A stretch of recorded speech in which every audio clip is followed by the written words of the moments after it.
They're like biting into a cloud. Last night I tried making some bao buns and they failed horribly, and I went to bed thinking about how I needed to make these, and they needed to be made for street food day. Out in Japan, I literally had one bao every single morning from my local 7-Eleven, and I kind of played like bao bingo, I guess, or roulette, where I just picked some random one. I never knew what any of them were filled with, and they were always really, really good. So we're gonna make some bao, we're going to nail it this time, and then we're gonna fill it with random things from the fridge. We need the hat first. This hair is not, it's so early. You guys get my morning voice for this. For this, we need 70 grams worth of water, 110 grams worth of milk, and I'm gonna throw these together and then pop them into the microwave to get them to about 90 degrees Celsius. Wait, no, 90 degrees Fahrenheit. Do not get it to 90 degrees Celsius. Now while that's going, I'm gonna grab my dry ingredients. And I have 380 grams worth of all-purpose flour. You can also use bread flour if you want that. This all-purpose flour just works just as fine. Followed by, I have a total of 60 grams worth of sugar. 30 grams of it just about are going to go into our dry ingredients. The other 30 we're gonna add to our yeast mixture. To this, I'm adding 2 grams worth of baking powder, 1 gram worth of salt, and that's all you need for your, let's get the rest of that baking powder in there. That's all you need for your dry ingredients. Now I wanna temp check this. I don't want this to be too warm. Oh, that's way too hot. I'm gonna let that cool down. That's way, whoa, that got way too hot. I'm gonna let that come back down. That's like at 108. So I'm just gonna, we're gonna not add our yeast to that because our yeast will die in a fiery death if we add it to this. I'm gonna let this cool down for like 2 minutes and I'll be right back. After sticking this in the freezer, it is now 89.8. That's good. We're gonna go with that good. We're gonna go ahead and not drizzle this directly in here because I am not awake. We're gonna take our yeast and place our yeast into this guy. We're gonna make our little yeasty mixture. And then we're gonna take some of our sugar just to help feed the yeast. You know, this is kind of optional. I mean, you can do it. I'm not gonna actually put all of this in there. I think it's gonna be a little too much. This is sugar, right? Yeah, that's sugar, okay. That's crisis averted.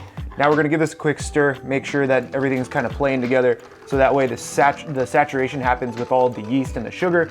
If you don't want your yeast like just floating to the top, because that's just not where the good happens. The good happens where the yeast kind of combines itself into the milk and makes this milky, yeasty mixture. I don't even know what I'm talking about. Just stir the yeast. We're gonna let this thing hang out for like 5-6 minutes until it gets a little foamy, you know, not too long, because otherwise the yeast will kind of kill itself off. So we're just gonna, just like 5 minutes, just pay attention to it. Don't let it get too foamy. It'll be good. This is what my yeast and milky stuff looks like after. This went for 7 minutes. So just a heads up, it's gonna vary depending on like the temperature in your room and everything, whatever. Just let it get a little foamy. Dump this straight into your good. You know what, just, it's fine. Don't worry about like going slowly with this. Just place it into your bowl. Now with this, what I want to do is make sure that I kind of use a spatula to gently start bringing everything together. This is going to start hydrating the dough versus actually forming any gluten immediately. This is a super important step. I've tried to research quite a few different ways of looking at how to make bao, and it seems like a lot of them try to introduce the wet ingredients slowly.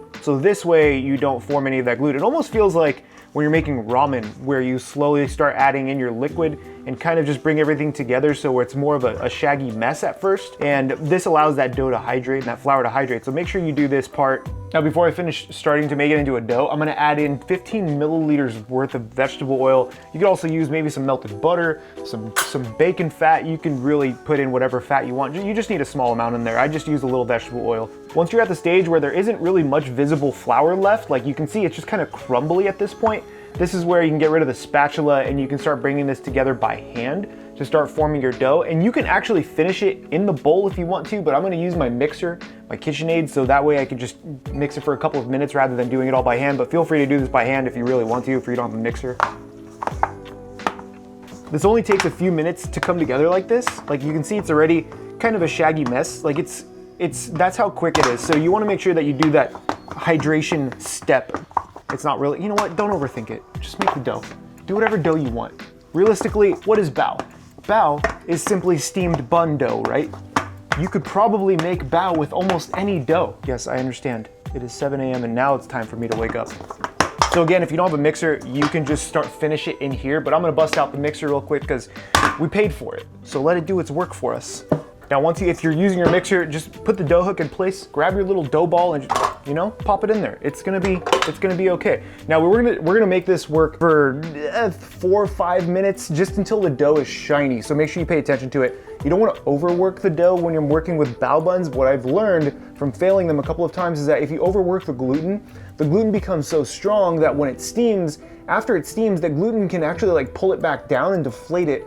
And so you have this weird flat bao that you're not really looking for. So I'm gonna try to make sure, that's what happened last time. I'm gonna try to make sure I really pay attention to the dough so that way I can tell when it's done, it'll be shiny, like a baby's bottom. You know, that whole, why do they even say that? Just, it has like poop on it all the time. We're gonna mix this over a low medium speed. Like you don't wanna go too high on this because again, you don't want that gluten to develop too hard. And it's only gonna go for those 3 or 4 minutes. Just pay attention to it, yeah? Yeah? Okay, I'm gonna have more coffee. While your dough is mixing, you can catch up on YouTube videos. This is Weitzman's latest video. Look at those legs. Look at them. This is looking pretty solid. Let's see what this looks like. This has gone for almost 6 minutes at this point, and it feels good. I don't think I'm gonna go any longer than that. You can see when I kind of pull it, it's kind of getting smooth. Well, maybe we'll go like another minute. I'm just worried that it's gonna develop too much gluten, but I can definitely do an earlobe test, which means like you can pull the dough and if it forms an earlobe, right? Like, see that? This is what I learned from the sourdough bakery. If you can do this with most of your doughs, the dough has formed enough gluten. It's kind of fun to do, so you know, just keep doing this. I'm just gonna give it a quick knead by hand, just on the cutting board. Probably optional. I mean, I could have let it go in the machine, but I feel like if I put it in the machine, it was just gonna be just a little too much. So we'll see how this looks after we knead this by hand. It's still a little frumpy though. It's still a little frumpy. You see that? A little frump-a-dump. Maybe we'll put it back in the mixer.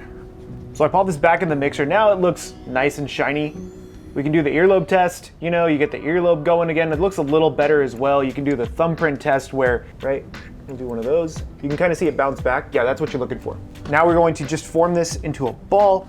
We're gonna let this proof. Oh, that feels, okay, this feels a lot better. I went for a total of almost 10 minutes. We'll use this bowl because this has a touch of grease in it from when the mixer was going. We're just gonna hit this with just a little, just make sure it's nice and lubed up. And with that, pop this little bad boy on there. Oh yes. Now we're just gonna cover it with a clean, do we have a clean towel in this kitchen somewhere? Went and got a clean towel, you know? Place that over the top. We're gonna let this rest for about an hour or until it's doubled in size. So what I've also learned is what's really important is to have the rest of your like fillings and whatever you're going to add to your bao ready to go before the dough is done proofing, because you don't want that dough to proof a second time. It's going to proof slightly when you're getting them ready, so make sure that you don't have like too much time in between when the dough is ready and when your other ingredients are ready. And since I'm just using leftovers, like my ingredients are super simple. I have some leftover pork belly we're gonna use, some veggies that I have laying around, maybe we'll throw an egg into some of it. We'll just do whatever you want. It's Mystery Meat Sunday. You're seeing this on Tuesday, so that's very awkward, but it is Sunday for me. Now for my filling, this is the mystery meat. What do I have here? I got pork, right? We got a chicken sausage with basil, and then I have some tri-tip back there. We're just gonna use all of it. Bam, mystery meat, just like that. So seriously, use whatever filling you want. Don't fill them with peanut butter and jelly. You do you, which would actually, peanut butter and jelly sounds amazing. So it's been just about 2 hours because it is kind of cold in the house, and this guy has definitely doubled in size. Check that out, check out that doughboy. So the big thing with bao is that we have to remove all of the air from this fermentation process, so we're gonna sprinkle it with flour and beat it up, you know? Just get all the air out of it. This is a pretty important step for this, from what I've seen. Kind of press it down, and then you can, oh, look, it's a little tacky on the bottom. That's okay. We're gonna go ahead and put a little flour on this, place that guy down there. Make sure we have removed a lot of the air. I'm actually gonna just re-knead it, just real quick, just to make sure I have removed a lot of the air out of this. We're gonna go ahead and roll this sucker out. Now what I learned from Chinese Cooking Demystified, wonderful YouTube channel, is that with bao, we're gonna roll this out into a square or rectangle, and then we're gonna kind of roll it up. You're gonna wanna continuously roll this out until it's around a 1/4 inch worth of thickness, and you get it into a rectangle as best as you can. Just make an attempt. Now once you have it super thin like this, they had mentioned that you just start rolling this thing up, right? Get it super tight. I haven't done this method before, so I'm actually kind of curious to try it. Take your time doing this portion of it. Make sure it is super tight all the way through. I'm not even gonna pick it up. We're just gonna leave it there. Let's, come on. You can see it kind of didn't roll too nicely over here, but that's okay. It was our square, circle, rectangle thing was a little off. We're just gonna cut these into portions. Now the question is though, how big of a portion do we want? I mean, you know, we can kind of just go for it, something like this. Some of them will be like the inside will be a lot thicker. Now we have, how many do we get? We got 6. 6, I'm happy with that. Now that we have this kind of cylindrical looking thing, we're gonna just press this down just a bit, kind of into a square. And then from here, you're gonna flip it, right? So you're working with this backside, you're gonna take each corner and bring it in to kind of start shaping it into a ball. Hopefully it works. And we're just gonna gently take the bottom, like you can use your finger, your thumb is probably better because it's wider, and press the bottom in. This feels a little tight, but I think it's gonna be okay. And then just essentially pinch the top, or I guess the bottom, and give it a little twist. And then we're gonna let this sit.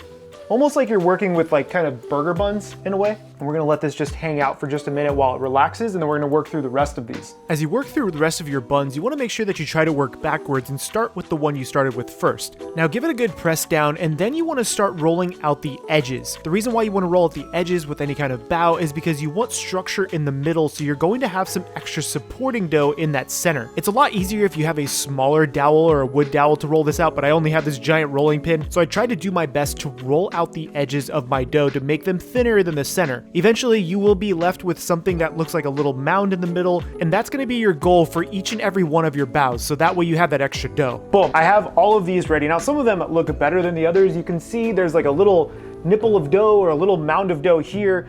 One of the ones that I had made kind of didn't come out as nicely, but this is going to work. This is going to be okay, I hope. That's what I tell myself sometimes when I'm really just not very sure. But now we get to fill this with the kitchen sink. And again, feel free to fill this with whatever you want. Put some scrambled eggs and sausage in it and just have yourself like a breakfast bao, which could be also amazing. So first we'll grab one with our hands. Make sure you're ready holding it.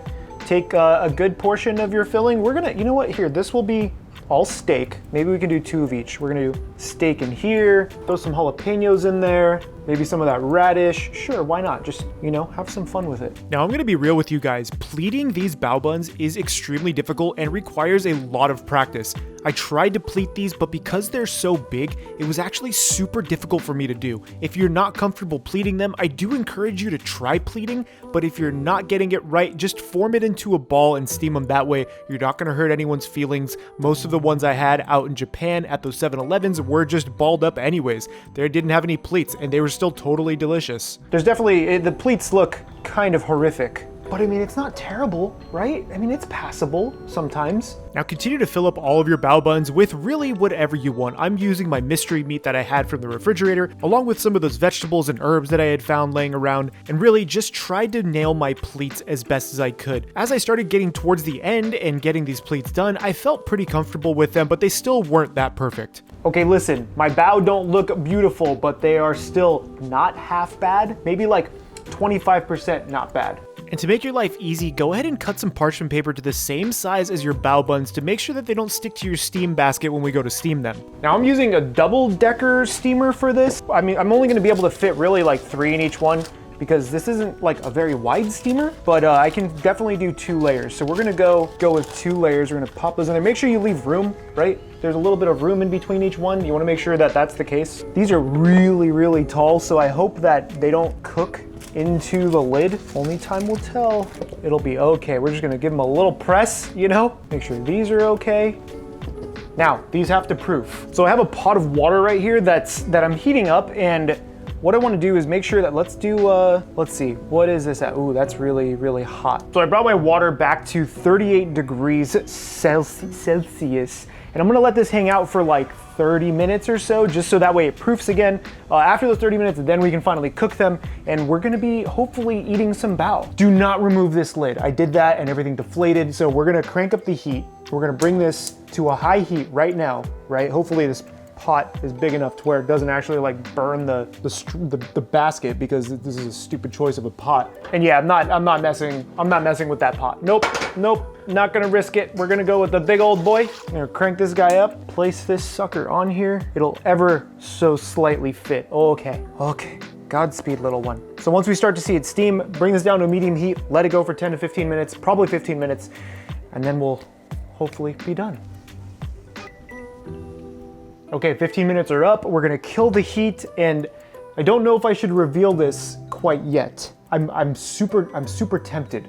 I almost wanna peek. This has been going for 15 minutes. It should be baked, or I guess steamed, right? Steamed, not baked, steamed. Okay. Woo, those are some thick boys, and they didn't deflate. The last time I took the lid off of them, they deflated. These are big boys. I am glad I only did 3 because these are thick. How do the bottom ones look? Oh my God. Okay, these are straight up out of Spirited Away at this point. Look at, they're so big and juicy. Oh, my mouth is watering. Okay. Oh, yes. Definitely went a little overboard with the size, but that's okay. This is gonna be breakfast. Yes. I've been up since 6 o'clock making these. These aren't the most beautiful bao, but they are mine, and I have created them from scratch, from nothing, and I no longer have to drive 45 minutes to my local Asian grocery store to pick them up. It probably still would be faster, but that doesn't matter. This is the kitchen sink, and I'm really looking forward to biting into this cloud, and it fits my macros at 47 grams worth of carbohydrates, about 6 to 7 grams worth of fat, and about 12 grams worth of protein, some amount of calories that I don't track, I just track the macros. So cheers. They're like biting into a cloud. Oh. Can you see the layers? Yes. Oh God. No, Gandalf, you can't have that. It's super fluffy. It's super tender. Being able to use leftovers with some of my pulled pork and my sausage and my meats, a little bit of cilantro, throw some sauce on it, some hot sauce. You know what? You do you. It's your breakfast. If you want to support the channel directly, check out the links below for Patreon or chefpk.com. My name is Chef PK. This is Street Food. Get subscribed. Remember, keep playing with your food. How do you only have one of these? Huh, Gandalf? Gandalf, come on. How do you have one? Huh? That's the question, isn't it? Should use these to, sleep on?